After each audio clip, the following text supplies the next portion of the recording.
Bueno, hermanos, llegamos a lo que es la clase final de este curso de Teología Sistemática 3 y entramos en lo que es la última clase, y la última clase evidentemente no podía tratar de otra cosa que de las últimas cosas, ¿ya? Siendo la última clase, tratamos las últimas cosas y nos centramos en lo que es la escatología, la doctrina que se centra sobre todo en las últimas cosas, las cosas de los últimos tiempos.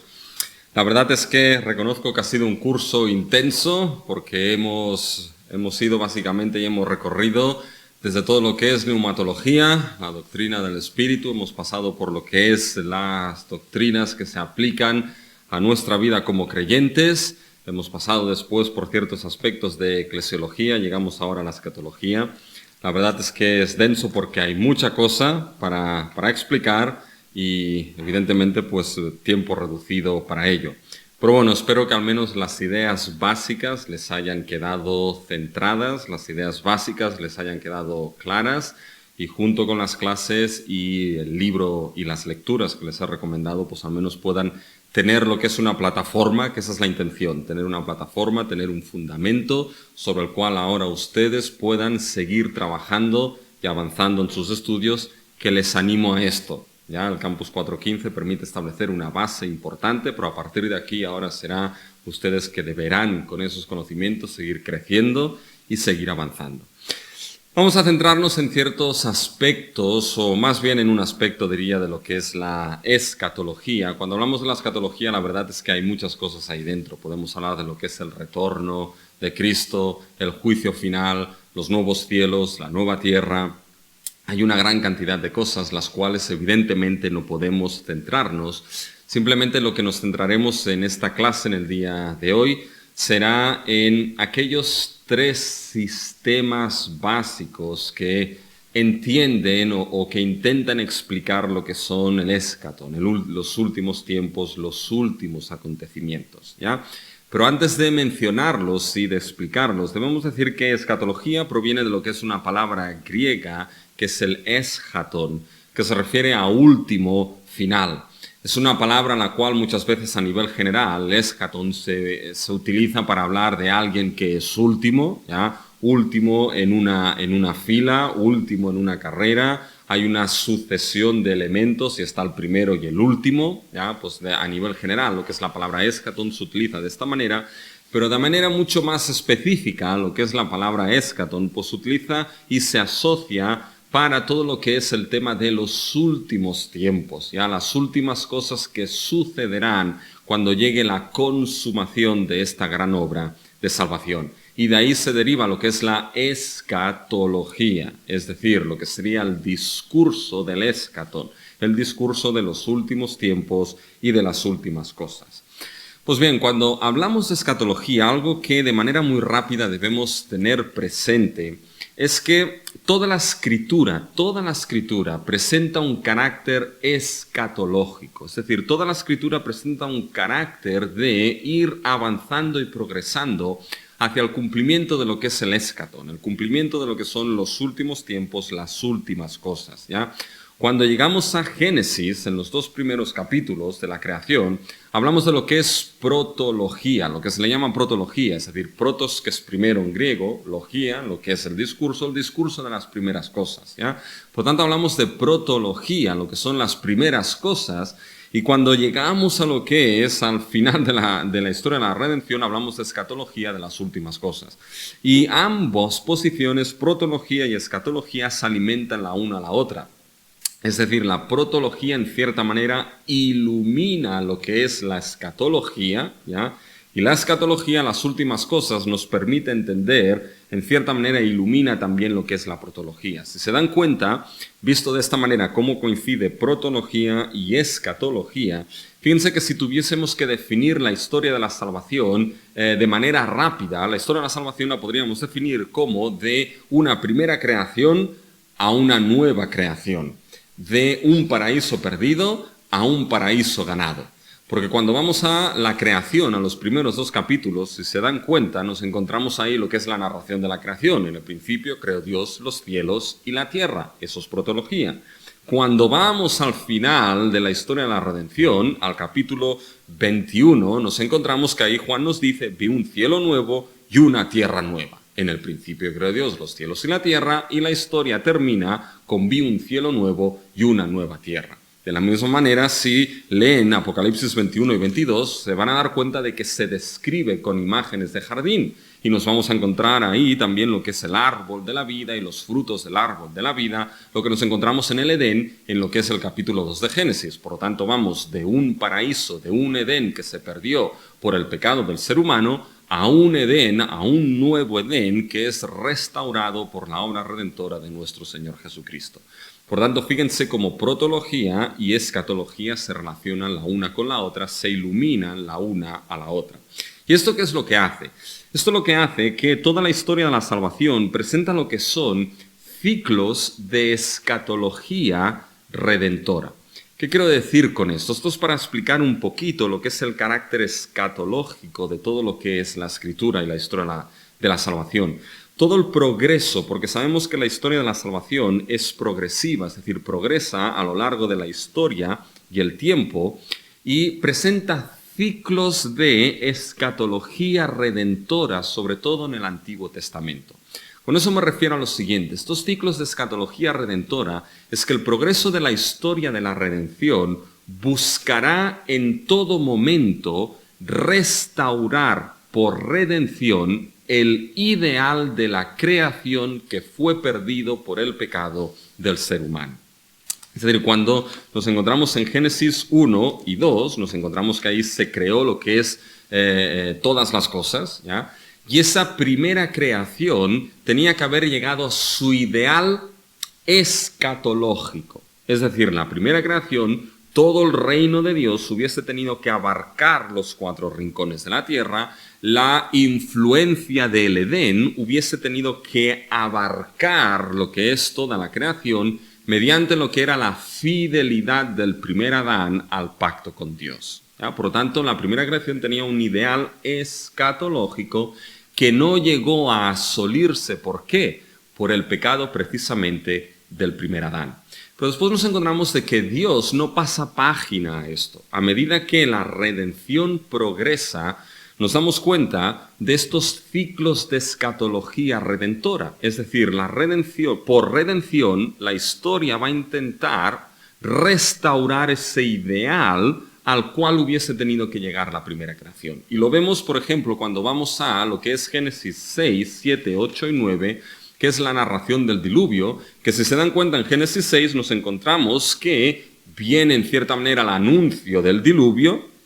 Después nos encontramos en Génesis 7 que viene el diluvio y toda la tierra es vuelta a ser cubierta con las aguas del caos, así como nos encontramos en Génesis 1, versículo 2, que el Espíritu de Dios se movía sobre la faz de las aguas. Pues con el diluvio nos encontramos nuevamente lo que es la tierra cubierta con la faz de las aguas. Y en el capítulo 8 de Génesis nos encontramos poco a poco que empiezan a disminuir las aguas, empiezan a salir los montes, la tierra seca, es decir, el descenso de las aguas del diluvio sigue el patrón de la creación. Por lo tanto, es como si se formase una nueva creación. Y fíjense cuando llegamos al capítulo 9 de Génesis, que la bendición que Dios le da a Noé y a su familia es la misma bendición que le fue dada a Adán y a Eva. En Génesis 9, versículo 1, bendijo Dios a Noé y a sus hijos y les dijo, fructificad y multiplicaos y llenad la tierra. Lo mismo que se le dijo a Adán y a Eva. Fíjense que aquí nos encontramos como si el diluvio y la salida de ese diluvio fuese una vuelta atrás, es decir, empezar a hacer las cosas, otra vez una nueva creación que llega, pero evidentemente no se consigue. Llegamos a lo que es Egipto y nos encontramos las plagas de Egipto. Y las plagas de Egipto son entendidas como lo que es en cierta manera un proceso de creación. Fíjense mis hermanos cuando vamos al Salmo 105, simplemente para que lo vean, el Salmo 105...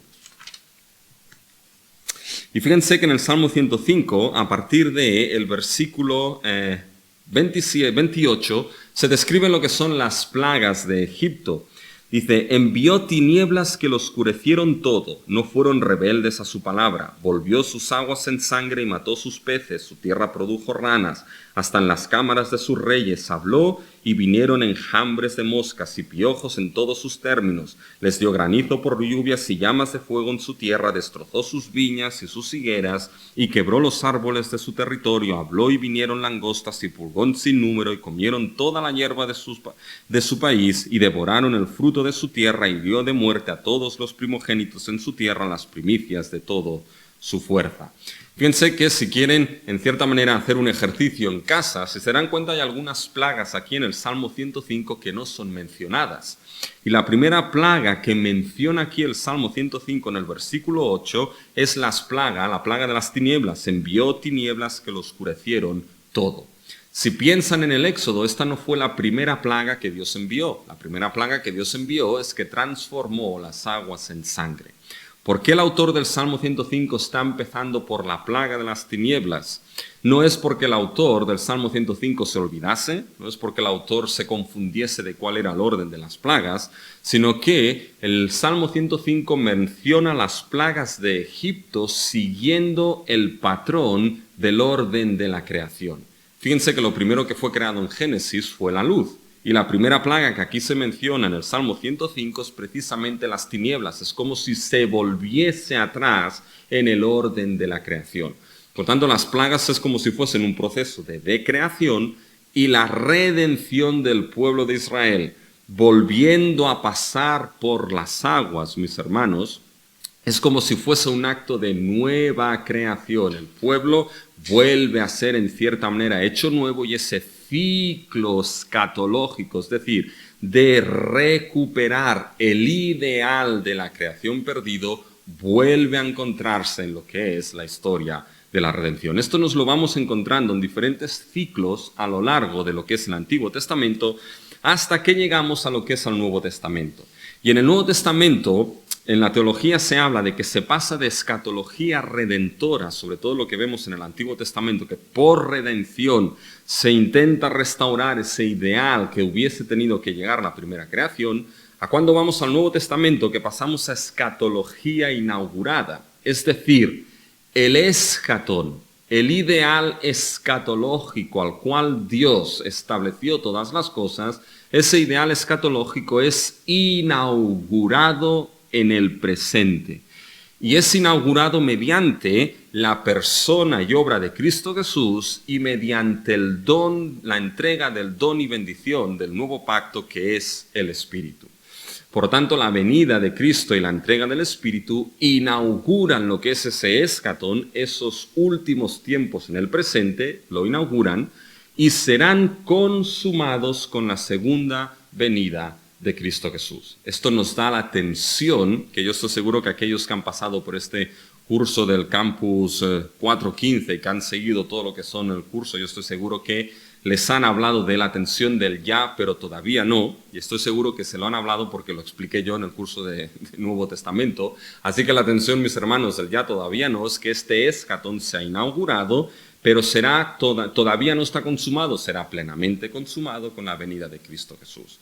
Por tanto, en ese todavía no, ya en aquellas cosas que todavía no se han cumplido, que todavía no se han dado, mis hermanos, ahí es donde entran precisamente todos estos aspectos de la escatología. Ahí nos encontramos que en ese todavía no tenemos que hablar de lo que sería el retorno, la segunda venida de nuestro Señor Jesucristo. Está todo lo que es el juicio final de creyentes y de no creyentes.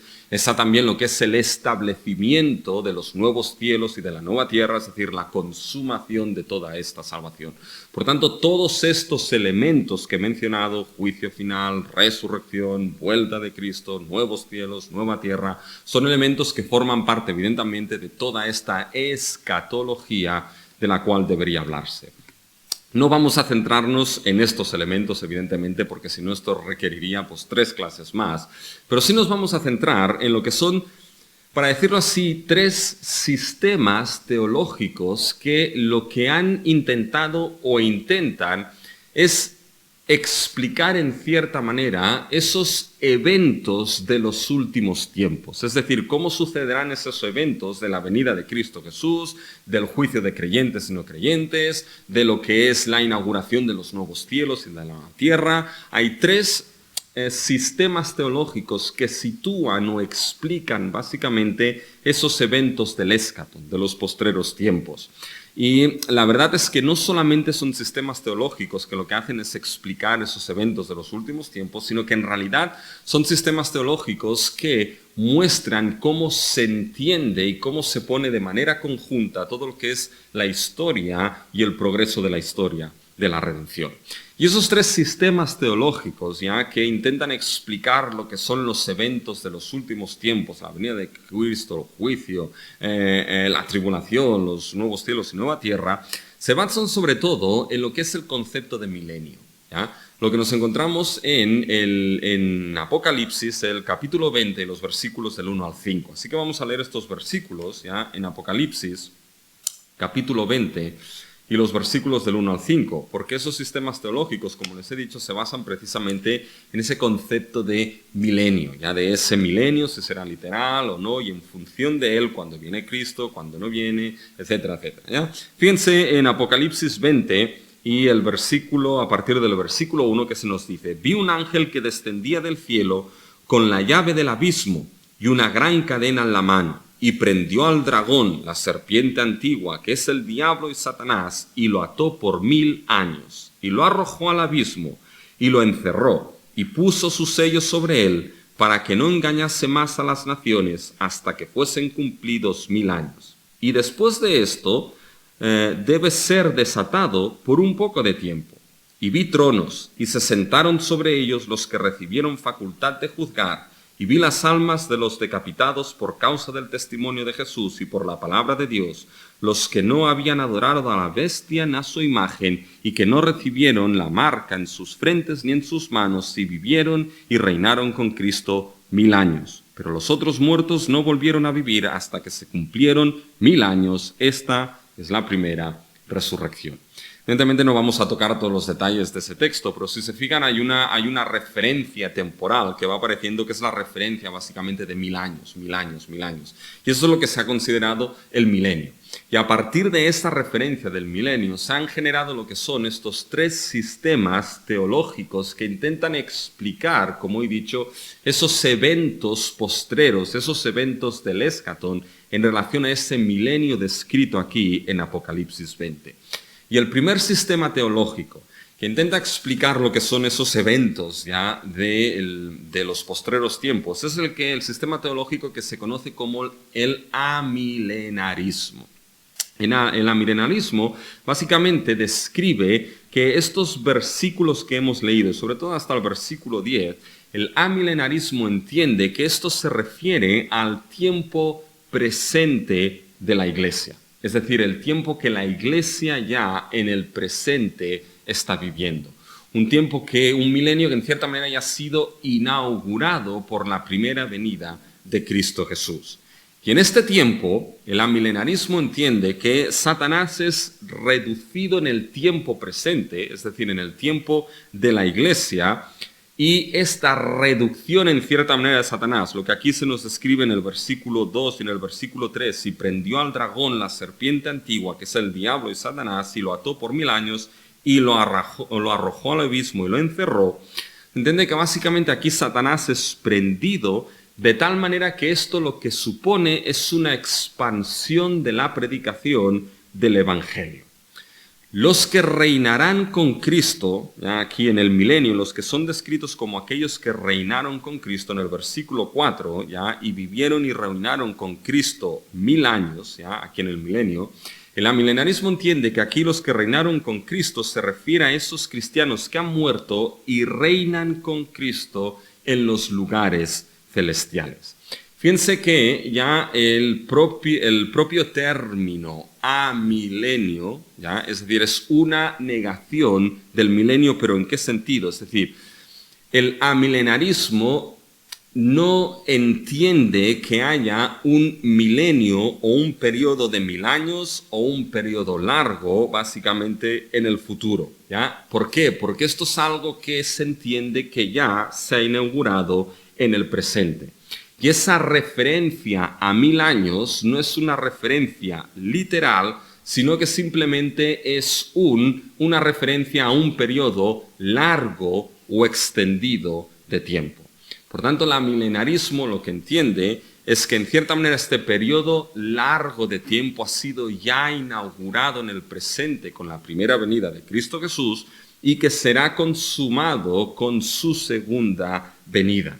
Va a ser entonces en esa segunda venida cuando se producirá la resurrección de los muertos, donde se producirá ahí lo que será el juicio final y donde entonces se producirá lo que será la consumación de la salvación, de los nuevos cielos y de la nueva tierra. Entonces, fíjense que quizá el amilenarismo es el sistema teológico más fácil de entender para la explicación de lo que serían esos postreros tiempos. Es decir, nos encontramos básicamente el hecho de que el milenio no es algo literal para darse en el futuro, es un periodo el cual ha sido inaugurado por la primera venida de Cristo, donde Satanás es retenido y el evangelio es extendido. Aquellos que reinan en el milenio, en ese periodo ya inaugurado, son aquellos creyentes que han muerto y reinan con Cristo. Y después, en la segunda venida, esto supondrá pues, lo que sería la consumación de la salvación, el juicio final, la resurrección última, etcétera, etcétera, etcétera. Ese es el primer sistema teológico que intenta explicar lo que son los últimos tiempos. Pero después nos encontramos otro sistema teológico, el segundo, que es el que se llama el posmilenarismo. Y ya la palabra lo dice todo. Si el amilenarismo niega lo que es esa existencia del milenio futuro como 1000 años, el posmilenarismo, fíjense que pos nos indica después del milenio. Por tanto, el posmilenarismo, ¿qué es lo que entiende? Entiende que es después del milenio que Cristo retornará. Por lo tanto, en cierta manera, el posmilenarismo sí que reconoce lo que es un cierto periodo de milenio, y aquí dentro del posmilenarismo ya hay aquellos que reconocen de manera literal que ese milenio van a ser 1000 años, mientras que no todos en el posmilenarismo están en la misma posición. Hay algunos que reconocen que no es un número literal, sino que también se puede resumir o se puede referir a lo que es un periodo de tiempo más o menos extendido. Pero el posmilenarismo determina que existe este periodo de tiempo y es después del milenio que Cristo retorna. Mientras esto sucede, en este tiempo de milenio, el posmilenarismo entiende que existirá una predicación del Evangelio y de la Iglesia, es decir, una predicación del Evangelio y una presencia de la Iglesia, la cual poco a poco se irá progresivamente incrementando en el tiempo y cada vez habrá un mayor número de cristianos. Es decir, cada vez habrá un mayor número de personas que por esa expansión progresiva del Evangelio y crecimiento de la Iglesia, un mayor número de personas que serán incorporadas a las filas del Cordero, a las filas del pueblo de Dios, que sería la Iglesia. Por tanto, el posmilenarismo en realidad es la posición que es más optimista de todas, ¿ya? Es la posición básicamente que indica que habrá este crecimiento del Evangelio, de la Iglesia, y que habrá un mayor número básicamente de creyentes, y que todo este crecimiento desembocará ¿en qué? Desembocará en un periodo, en una época de paz y de justicia. Será precisamente ese periodo y esa época de paz y de justicia que se habrá inaugurado precisamente por esa predicación del Evangelio y crecimiento. Ese periodo de la Iglesia, ese periodo de paz y de justicia durará 1000 años y, como he dicho, los posmilenaristas algunos determinan que ese periodo es un periodo literal de 1000 años, otros determinan que puede ser un periodo más o menos largo de tiempo, ¿ya? Pero será un periodo de paz y de justicia, básicamente, el cual habrá florecido por ese crecimiento del Evangelio. Después de ese periodo, Cristo volverá y esto lo que producirá será la resurrección, todo lo que sería el juicio y lo que sería la inauguración de los nuevos cielos y de la nueva tierra. Por lo tanto, como he dicho, fíjense que lo que es el posmilenarismo es la posición más optimista, ¿ya? ¿Por qué? Porque Cristo vuelve, hay todo un incremento de la predicación del Evangelio y crecimiento de la Iglesia que desemboca en una época de paz y de justicia como nunca antes se ha visto en este mundo, y esto será un periodo de 1000 años o un periodo largo, y después de esto, de este periodo de oro, para decirlo así, Cristo volverá y se producirá entonces lo que será el juicio, la resurrección y los nuevos cielos y la nueva tierra. Por lo tanto, tenemos el amilenarismo y el posmilenarismo. Y después nos encontramos el tercer sistema teológico, que es lo que se llama el premilenarismo. Y dentro del premilenarismo quizás es el más complejo. ¿Por qué? Porque dentro del premilenarismo no es todo monolítico. Es decir, en el amilenarismo y el posmilenarismo tampoco, pero sobre todo en el premilenarismo el tema no es monolítico porque hay varias posturas. Y hay sobre todo dos tipos básicos de premilenarismo. El primero es el que se conoce como el premilenarismo clásico o histórico. Y ya si el amilenarismo es negación de ese milenio, el postmilenarismo es después del milenio, el premilenarismo, ya nos lo dice el nombre, es antes del milenio. Por tanto, el premilenarismo, el clásico o histórico, entiende que Cristo vuelve antes del milenio. ¿Y cómo entienden básicamente los últimos tiempos los premilenaristas clásicos o históricos? Entienden básicamente que está lo que se llama el periodo de la Iglesia, un periodo de la Iglesia que seguirá hasta que al final se produzca un periodo de gran tribulación y sufrimiento sobre toda la tierra. Será entonces, después de ese periodo de tribulación, después de ese periodo de sufrimiento sobre toda la tierra, al final de ese periodo de tribulación y sufrimiento, al final de la época de la Iglesia, que Cristo retornará y los creyentes serán resucitados. Cristo entonces reinará por 1000 años. Y aquí, dentro del premilenarismo histórico, ¿ya?, o clásico, esos 1000 años hay aquellos que, al igual que el posmilenarismo, que reconocen que ese reinado de Cristo será por 1000 años literales, mientras que otros reconocen que puede ser no literal, sino que puede ser un periodo de tiempo largo y extendido, ¿ya? Pero después de esa tribulación, al final de lo que es ese periodo de la Iglesia, Cristo retornará. Y cuando Cristo retorna, los creyentes son resucitados, y con este retorno de Cristo se inaugura ese reinado de 1000 años, en el cual Cristo reinará con su cuerpo resucitado por ese periodo de 1000 años aquí en la tierra. Los creyentes entonces recibirán cuerpos glorificados, y muchos no creyentes en ese periodo del reinado de Cristo aquí en la tierra, muchos no creyentes se volverán en ese periodo a Cristo Jesús, ¿ya? Por tanto, fíjense cómo, en cierta manera, aquí la perspectiva es un tanto distinta a lo que era el posmilenarismo. En ese periodo en el cual muchos no creyentes se volverán, en ese periodo que Cristo reinará, algunos premilenaristas clásicos o tradicionales determinan que quizá podrá verse lo que es la inauguración o el establecimiento de los nuevos cielos y de la nueva tierra. Otros determinan que no. Pero durante este periodo del reinado de Cristo aquí en la tierra, por 1000 años, Satanás será atado. Esto es como entienden los versículos del 1 al 3 del capítulo 20 de Apocalipsis que hemos leído. ¿Ya? Cuando leímos, por ejemplo, en el versículo 2 y 3, y prendió al dragón, la serpiente antigua, que es el diablo y Satanás, y lo ató por 1000 años, y lo arrojó al abismo, y lo encerró, y puso sus sellos sobre él, para que no engañase más a las naciones hasta que fuesen cumplidos 1000 años.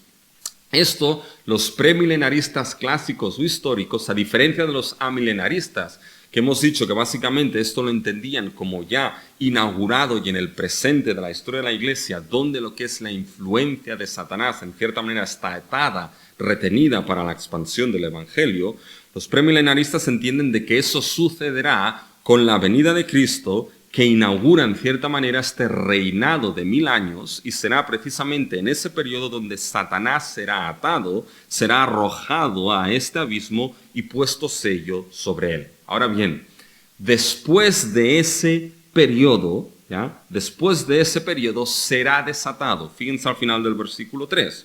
Y después de esto debe ser desatado por un poco tiempo. Por tanto, el premilenarismo clásico histórico determina que después de ese periodo de reinado de Cristo aquí en la tierra por 1000 años, si Satanás atado, Satanás será desatado de tal manera que Satanás, juntamente con aquellos no creyentes que no se han vuelto a Cristo, se rebelarán contra Cristo, pero evidentemente serán vencidos. Y serán vencidos de manera definitiva. Los no creyentes entonces, cuando eso suceda, serán resucitados, aquellos que han muerto. Vendrá el juicio final, por tanto todo esto es después del milenio, y después de esto los creyentes entrarán en lo que llaman el estado eternal, es decir, la eternidad misma. Cuando fíjense que esto es una visión totalmente distinta al amilenarismo y al postmilenarismo de los últimos tiempos, es decir, aquí Cristo viene antes de lo que es el milenio, se establece lo que es un milenio de 1000 años literales o un periodo largo, con Cristo reinando en su cuerpo resucitado aquí en la tierra, y los creyentes reciben cuerpos glorificados.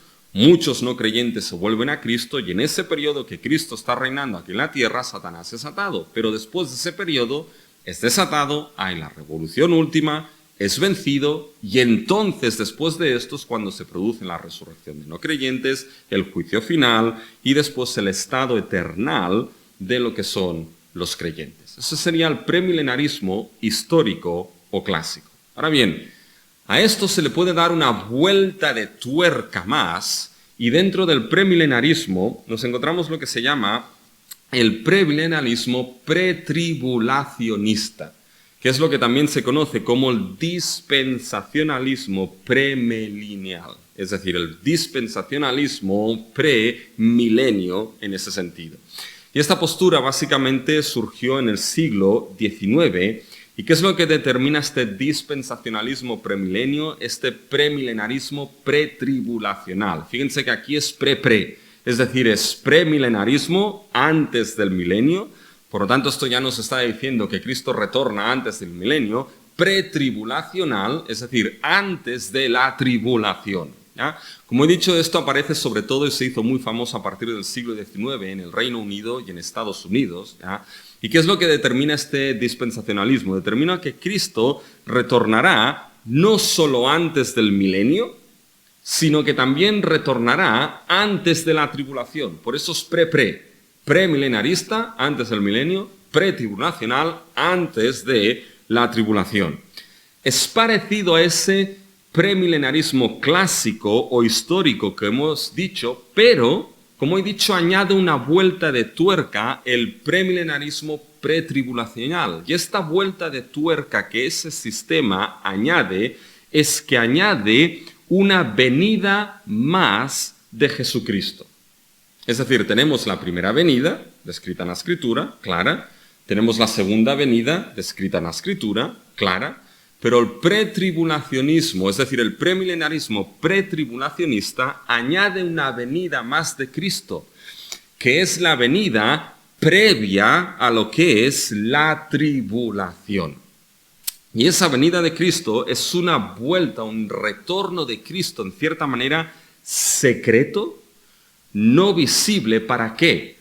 Para tomar a lo que son los creyentes o a la iglesia en un evento que ha sido descrito por algunos como el rapto o que ha sido descrito por otros como el arrebatamiento.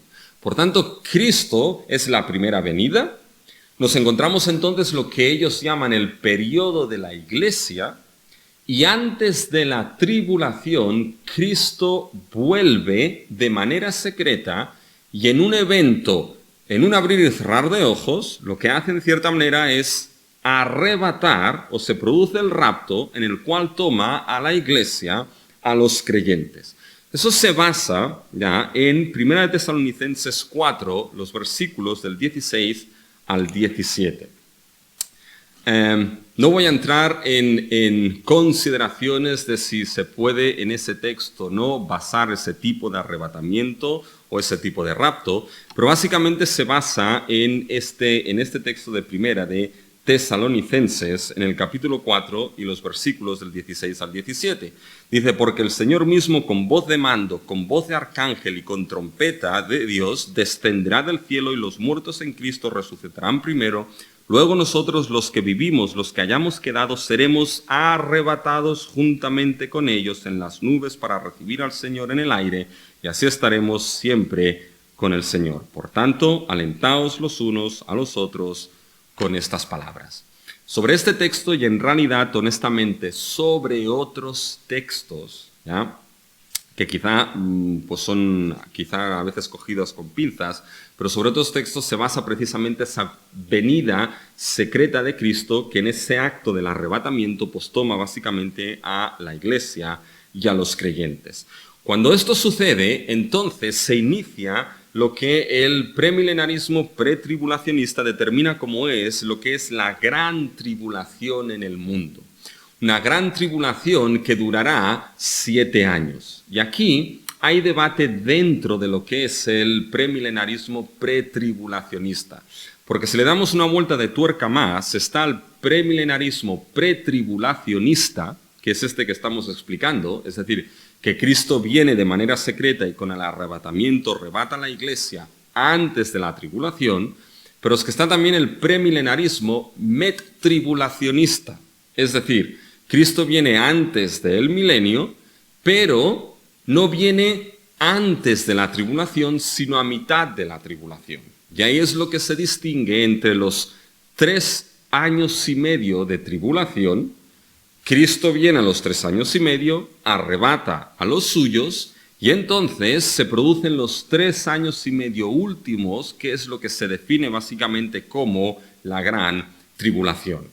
Durante ese periodo básicamente de tribulación, el premilenarismo pretribulacionista determina que habrá muchas profecías que serán cumplidas, ¿ya? Y después de esa tribulación, o de esa gran tribulación, Cristo volverá con sus santos para reinar por 1000 años. Así que fíjense cómo aquí la estructura de los últimos tiempos es totalmente distinta al amilenarismo, es totalmente distinta a lo que es el postmilenarismo y en cierta manera es distinta también a lo que es el premilenarismo clásico o histórico.